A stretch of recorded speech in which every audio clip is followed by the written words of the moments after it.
A word for the remnant. There is promise where you are. God will use you where you are.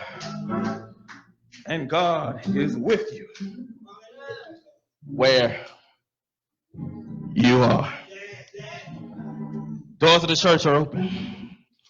If there is one today who does not know Jesus as their Lord and personal Savior, let today be the day of your salvation. Give us your hand. But more importantly, give God your heart. Don't allow your circumstance or your situation to make you feel that you are isolated from God. Don't allow your circumstance or situation to make you feel that God can't use you. As I said a while back, sometimes God is trying to show us that we are stronger than we think. When I preached about Simon carrying the cross, the Romans picked him out because they figured he was strong enough to carry it.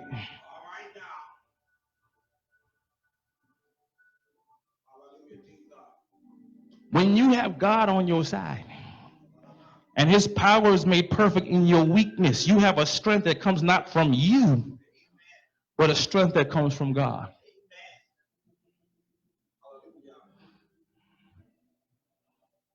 We have folk who look at us and our families like, you got it, you're the rock. But we've got to begin to let people know that, no, God is the one who keeps us together. He's the rock.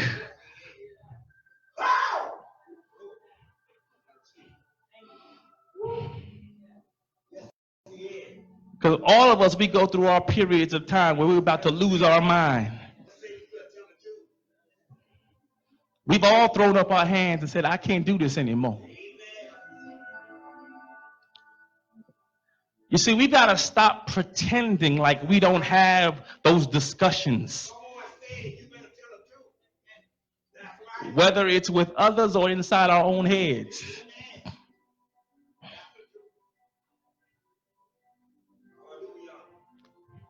The reality is we all come to points in our lives where we just say, this is too much.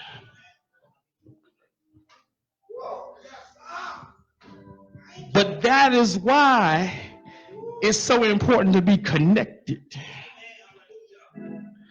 to the power that God gives. Because you don't have it in and of your own self. I always joke about saying you got to love those who are hard to love with the love of Jesus, but it's true. You got to borrow. You got to pull from a reservoir that exists outside of yourself.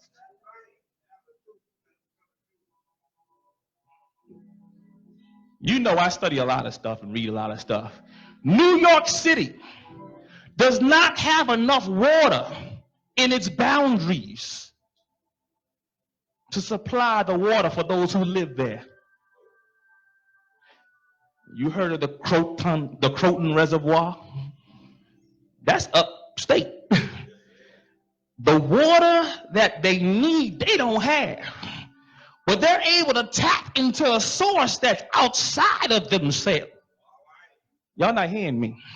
As a Christian, you as a human don't have everything that you need. But because you're saved, you can tap into a source outside of yourself.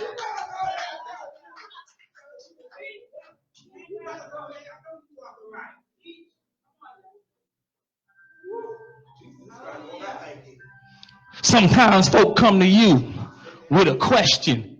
Want you to tell them what they should do. Sometimes it don't take a few days. They want to answer it, but you gotta let them know, I got to talk to the Lord about this. because I don't have all of the knowledge. I don't have all of the understanding. But I do know somebody who knows something. And then when he tells me, I can go back and tell you. And see, sometimes we got to also understand that it is not because of who we are, our position, or our status that defines whether we have what is needed. Because you can be a smart fool. Sometimes the answers that you seek may not come from the man of God or the woman of God. But sometimes that person who you look at and say, they don't know nothing,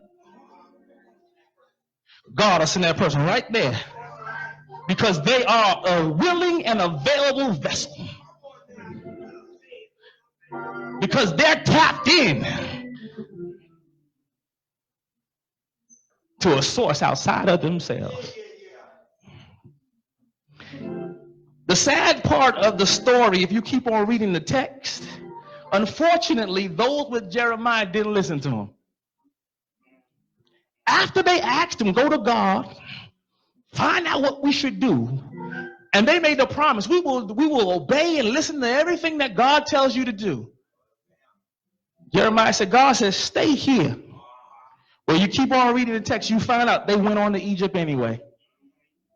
And God said to tell Jeremiah, tell them, he said, because you go down to Egypt, the very thing you thought you were running from will meet you there.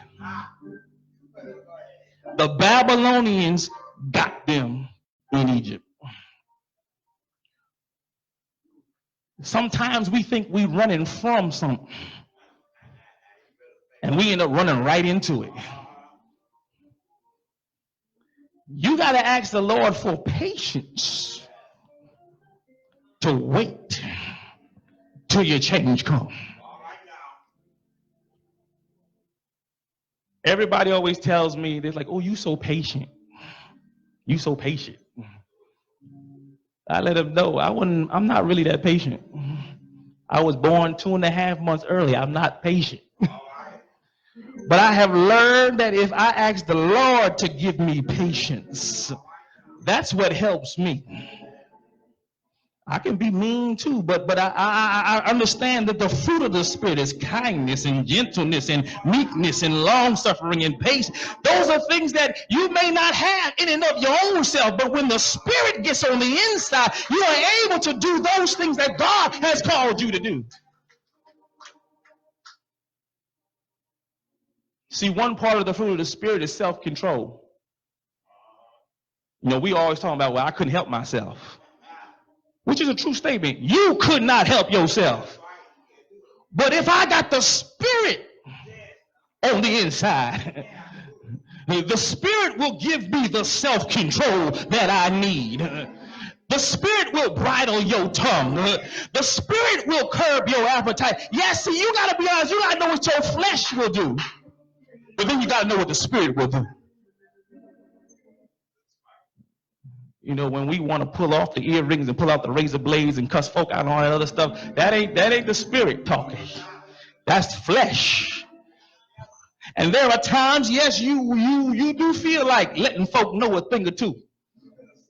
There are times when you feel like letting folk know that you ain't forget where you came from.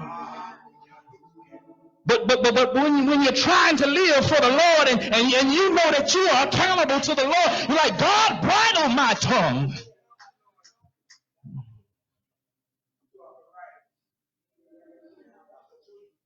I mean, there are times when you want to give folk a piece of your mind, but the Lord, he bridles your tongue. And those of us whose minds keep on working, we replay that conversation in our heads. I'm talking about introverts. Some of y'all don't understand, but we'll replay that conversation and be like, I should have said such and such, and I should have told them this, and I should have told them about themselves. But then when you go, you're like, well, God, I thank you that you didn't let me do that, because I would have caused a bigger problem that I couldn't get out of. That's what I'm talking about when you're tapping into another source. That's why it is so important to be filled with the Spirit, because the Spirit don't just make you happy. The Spirit doesn't just make you shout.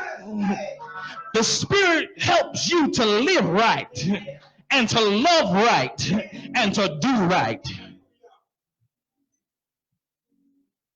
That's why we always are striving to grow in the grace of God. Because God is giving us what we need to become better. But we can never get cocky about it because there's always something to work on. And that's why we are grateful to God. I don't know what prompted me to say all that. I guess it's all this heat now. Told you the heat wasn't on when we came in.